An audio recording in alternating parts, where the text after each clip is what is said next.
Olá, queridos irmãos. Bom dia, boa tarde, boa noite ou boa madrugada para quem está me ouvindo em diferentes horários. Que a graça do Senhor Jesus Cristo, o amor de Deus e a comunhão do Espírito Santo seja com todos nós. Na meditação de hoje falaremos sobre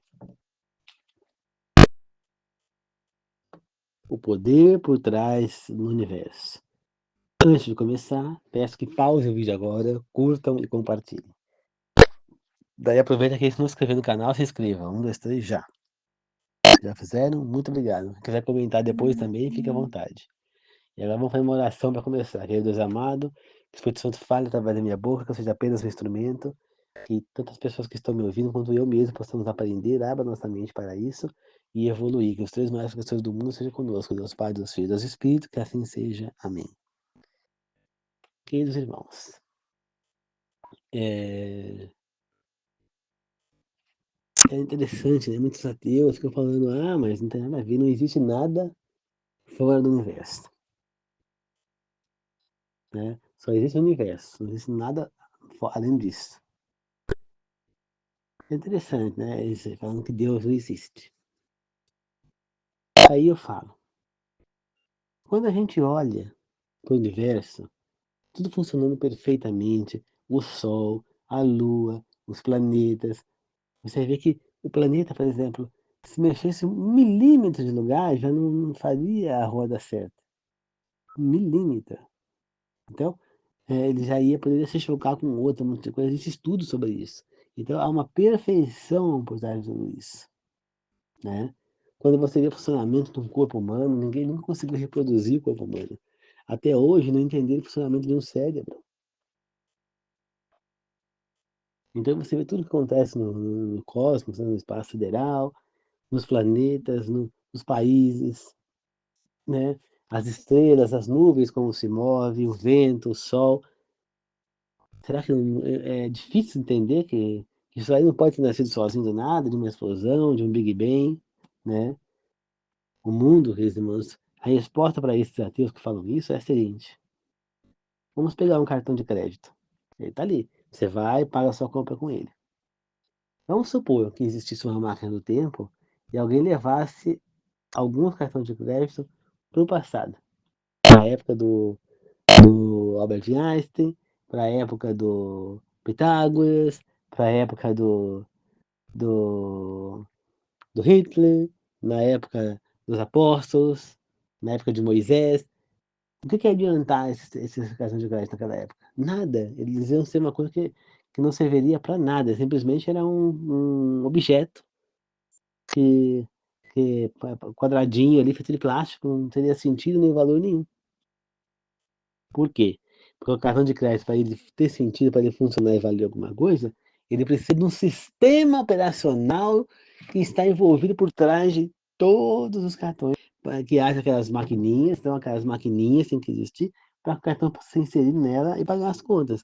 Essa maquininha ela é plugada no sistema universal de cartões que é feito aí, usar a internet, né? Que nesse sistema é que você vai e passa o cartão. Se esse sistema cai, o cartão não funciona. Entendeu? Então, esse sistema ele funciona à base do quê? De internet. Então, se não há sistema e não há internet, o cartão não serve para nada. A mesma coisa funciona no nosso universo. Se não há Deus, o que adianta o universo? O que adianta tudo que tem na vida se tudo vai chegar num fim em um momento? Se não existe Deus, como explicar as maravilhas que existem nesse mundo? As que nasceram naturalmente, acreditar numa teoria aí da evolução, que o homem veio do macaco, que o homem veio do animal, que animais podem mudar de espécie, isso seria totalmente abominável e contra a lei de Deus. Por quê? Veja bem, quando a gente lê na criação, já falei sobre isso, né? Nos 5 primeiros dias, ele fala, ficou bom, achei bom o que ele fez. No sexto dia, que é o dia que ele criou o homem, né? No sexto dia, ele fala, ficou muito bom. Então, quer dizer, que o homem ficou perfeito, ficou melhor do que as outras criações, né? E também fala que Deus fez o homem semelhante a ele. Então, quer dizer, falar que o homem veio do macaco, primeiro, é falar que Deus tem cara de macaco. né? Parece um animal. Segundo, falar que o homem ele veio do macaco, que foi mudando a espécie, é uma coisa de falar que Deus criou, que o ser perfeito para Deus é macaco.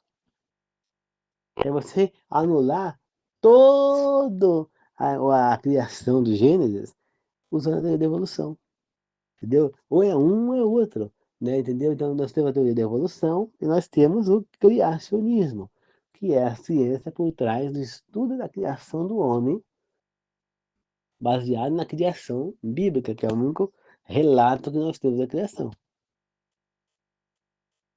Então, muita gente fala, mas Gênesis não é literal. Se Gênesis não fosse literal, principalmente lá o início dele, a Bíblia inteira caia por terra. Para que Jesus viria se sacrificar se não houve o pecado no Éden, se não houve o que se passou no Éden? Hum? Se não houve Éden, para que Abraão também, para que ele seria chamado? Então também não houve dilúvio, Noé não fez a arca. Se não houve isso, Moisés também não existiu, também não teria expulsado, tirado o povo de Israel do Egito, todos aqueles feitos de Deus não existiria, entendeu? Se tudo que está sendo feito não existisse no Gênesis, então quer dizer que o povo de Israel não teria tomado essa terra toda, não teria condições. Então Jesus não morreria na cruz, porque não precisaria, né? Então a história de Jesus também seria mentirosa na Bíblia, também é, é, é figurativa, não é literal? Não, porque se não houve o pecado, não há necessidade da crucificação de Cristo, né? Satanás é perspicaz. Se você começar a jogar isso na mídia, ele vai fazer o quê? Ele vai tentar distorcer o que você está falando para continuar enganando esse povo. Ele vai falar o quê? Que, que precisava, porque o povo todo estava em pecado. Jesus Cristo morreu pelo pecado da humanidade, não foi do Adão e Eva. Entendeu? Usando a própria Bíblia, né? A Bíblia fala que realmente ele morreu pelo pecado de todos nós. Mas ele veio porque o pecado entrou no mundo através de Satanás e através de Adão e Eva. Então, é anular muita coisa, entendeu? Então, temos que tomar cuidado quando a gente quer anular algo da Bíblia. A Bíblia é muito complexa e ao mesmo tempo ela fala o tempo inteiro na mesma direção. Experimente fazer isso, ó. Vamos supor. Alguém escrever um livro falando sobre um assunto qualquer, vamos supor, sobre, sobre é, é, filosofia de vida. Aí, essa pessoa escreveu esse livro. Aí vem uma outra pessoa que praticamente não teve contato com essa e escreve algo da mesma temática. Depois tem outra, depois de anos, 1000 anos depois, que não tem nada a ver com aquilo, e escreve algo na mesma temática. Você acha que é possível isso acontecer? Eu, sendo matemática, eu posso dizer que a probabilidade é zero. Por quê? Porque, como é que fala, queridos irmãos? Não tem como. Cada um está vivendo em momentos diferentes, cultura diferente, está vivendo em tempos diferentes. Então, não é a mesma coisa você escrever na época lá de Moisés, no deserto, escrever na época dos apóstolos. E, nem tanto, a Bíblia, ela segue a mesma coisa que foi escrita no início dela, lá em Gênesis, ela segue a mesma coisa até o último livro de Apocalipse, falando a mesma coisa, pregando a essência por trás da vida total, que é o amor, revelando a Trindade para nós desde o início. É uma Bíblia completa, entendeu? Então ela é uma Bíblia que ela não se desmente, ela não se contradiz. E isso seria impossível. Pessoas diferentes, momentos diferentes, que nunca tiveram contato uma com a outra, milhares de anos depois. Então não tem como, gente. Entendeu? Então, há sim um Deus por trás de tudo isso. Ele foi quem criou, né? A teoria da evolução não tem prova alguma. Vamos dizer, é uma teoria. Uma teoria significa o quê? Que é uma hipótese, né? Seria uma possibilidade. Mas não quer dizer que aconteceu. Agora, o criacionismo, nós temos ali o escrito bíblico que foi escrito por Moisés, fala, mas daí estão botando em xeque, né? Porque é a única prova que tem. Porém, esse xeque, quando você vê que existem comprovações aí, você vê as ruínas de uma sinagoga lá em Jerusalém, lá na cidade onde vivia Jairo, né? Na verdade, não em Jerusalém, foi na cidade onde vivia Jairo, e a casa de Jairo no fundo. Lá, possivelmente, era a casa de Jairo. Quando você vê os destroços de Jericó que não existem em Israel, quando você vê o Muro das Lamentações, que é um pedaço do templo que não existe em Israel, quando você olha lá em Israel, ainda vê uma das torres de Herodes, né? Quando você estuda coisas históricas, você vai vendo que as histórias vão batendo. Quando você vê, por exemplo, escritos egípcios, você vê a história de José sobre eles e também de Moisés. Você entende? Então você vai vendo coisas, comprovações, arqueologicamente falando, muitas comprovações. Por exemplo, já foram encontradas cartas dos Medo-Persa, por exemplo, foram escritos lá pergaminhos que, que pegam e batem exatamente com o que está escrito na Bíblia, comprovando o que está escrito na Bíblia, né? O livro Daniel e tal. Então, gente, a Bíblia tem provas, tem muitas evidências da sua veracidade, coisa que não existe na teoria da evolução.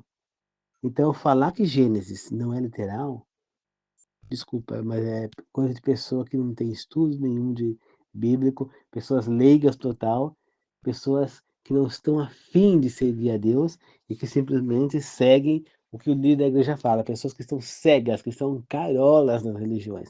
Ou seja, que o Deus delas não é o Deus único, o Deus delas é o pastor, é a igreja, é a doutrina da igreja. Então, para elas, não é o que Deus fala que é lei, mas é o que o pastor da igreja delas fala que é lei. O líder da igreja fala é lei.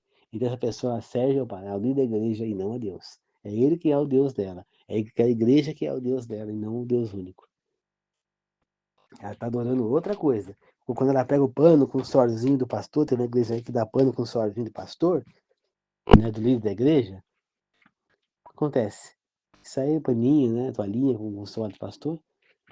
Você está idolatrando o pastor. Como você acha que o líder de igreja, pastor, apóstolo, bispo, cardeal, ancião, não importa, missionário, o título que você use.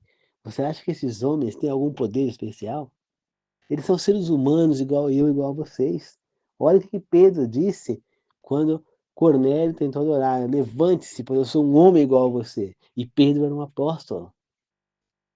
Ele nunca disse que ele era mais que ninguém. Paulo fala que dos pecadores ele era o pior. E ele também era um apóstolo. Compreende, queridos irmãos? Então, são, né, os pastores hoje em dia, os líderes religiosos, seja qual for a nomenclatura que use, são homens comuns, como você, como eu. Nós não somos deuses. Não temos poder. Eu, por exemplo, falo, eu tenho poder? Quer dizer que eu posso pegar e você falar que eu posso curar? Aí eu pego, tô tudo suado aqui que tá muito calor, eu pego, molho, pego os paninhos aqui, corto em quadradinho, vou molhando no meu suor e vou entregando para você, vai curar? Eu tô querendo servir no lugar de Deus. O que meu suor tem a ver? Não tem nada, eu sou a comum. Não vai curar ninguém. Não vai não. Pode ser que alguém seja curado por acreditar naquilo. Mas não que foi meu poder que curou. Eu não tenho poder nenhum. Só quem tem poder é Deus. O único que pode ser adorado é a Trindade, Deus Pai, Deus Filho e Deus Espírito. Entendeu? Então, você seguir o que um cara cegamente fala, você está em perigo total de buraco, de ir para água de fogo e enxofre, de morte eterna. Por quê? Porque esse líder da igreja é um ser humano normal e falha o que pode falhar. A verdade só está em um lugar, na Bíblia. Como diz lá no programa da Novo Tempo, na Minha da Verdade, o slogan do programa se você tiver coragem de estudar a Bíblia ou de perguntar, a Bíblia tem a coragem de lhe responder. Porque aqui essa pergunta está na mira, e aí ele põe a moça da Bíblia, e mostra a Bíblia, da verdade, e bate assim na Bíblia, mostra que é a Bíblia que é a verdade. Então, é exatamente isso. A Bíblia é a única fonte de verdade. Não importa o que acha o Leandro Quadros lá, o Tito Rocha, que é o apresentador do programa, o pastor lá, o Gilmar Batistotti, o outro pastor lá, Felipe Amorim, o outro pastor lá, Rafael Rossi, o outro pastor lá, o, o Ailton Oliveira, o outro pastor lá, Luiz Gonçalves, o outro pastor lá, é, é, a Darcy Bizanca no jornal, a Teru Gouveia, lá da Vida e Saúde, da Darleide Alves, do consultório de saúde. Não importa. Não, não importa o que eles dizem. O que importa é a verdade, está na Bíblia. Nós não podemos fazer exegese da Bíblia, que é colocar nossas ideias na Bíblia. Nós temos que fazer a exegese, ou seja, retirar a mensagem oculta por trás desses textos bíblicos, porque é ela que é inspirada por Deus, é ali que funciona a verdade, é ali que você tem que estudar. Se você não estuda a sua Bíblia, você vai se enrolar com qualquer pastor. Se você é aquela pessoa que só vai na igreja, seu pastor vai chegar lá e vai falar para você: é proibido fazer sexo, você nunca vai fazer sexo na sua vida. O pastor vai chegar para você e vai falar: queima tudo que você tem de fotografia, objetos, roupas que teus parentes que já morreram. Você vai queimar tudo. E vai perder as únicas lembranças que você tem de seus entes queridos que já morreram. E vai perder à toa, porque a Bíblia não fala sobre isso, até porque a Bíblia não existia essas coisas naquela época. O que a Bíblia fala é para você não adorar nada que não seja Deus. Ou seja, você não pode chegar. Eu tenho aqui as fotos da minha avó aqui na parede, da minha outra avó com o marido do meu avô na outra parede, e o pai dela ali, o bisavô, na parede. Eu não posso chegar aí numa dessas fotos e falar: vó, vô, bisa, que vocês, se não estiverem, me protejam. Estão me vendo daí, eu sei que estão me vendo daí. Não, eles não estão me vendo nada, eles estão na sepultura. Eu não posso adorar aquela imagem. Mas daí até a imagem ali, olhar para a fisionomia dela. Se não fosse essa foto, eu não saberia como era minha avó, porque eu não a conhecia. Entendeu? Eu tenho vídeos aí do meu aniversário de 1 ano, 2 anos, meu batismo na igreja católica. Até meu batismo eu não joguei fora, por quê? Batizei na igreja católica. E não é porque eu não acredito na igreja católica que eu vou pegar aquela fita e tacar fogo nela, não. É uma lembrança minha de criança. Eu nunca mais vou ter 1 ano de idade, 2 anos de idade, 3 anos de idade. Eu nunca mais vou ter 9 anos, nunca mais eu vou ser uma criança. Nunca mais. Nunca mais eu vou ter minha infância de volta. Nunca mais. Mas eu posso lembrar dos bons tempos de criança, vendo essas filmagens. Posso lembrar do meu avô, que já faleceu quando eu tinha 2 anos de idade, que eu não tive chance de conhecer. Posso olhar ele lá me carregando no colo e ver que ele tinha um carinho por mim.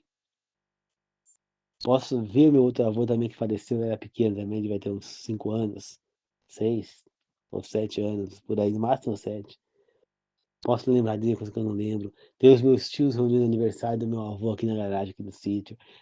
Gente, são lembranças que nós não podemos jogar fora, né? Tem gente que separa, namorou 10 anos, não chegou a casar, e aí separou. Pega, queima tudo, joga tudo fora as fotos. Gente, você não tem como apagar uma história que você viveu com alguém, nem que seja 2 anos, 1 ano.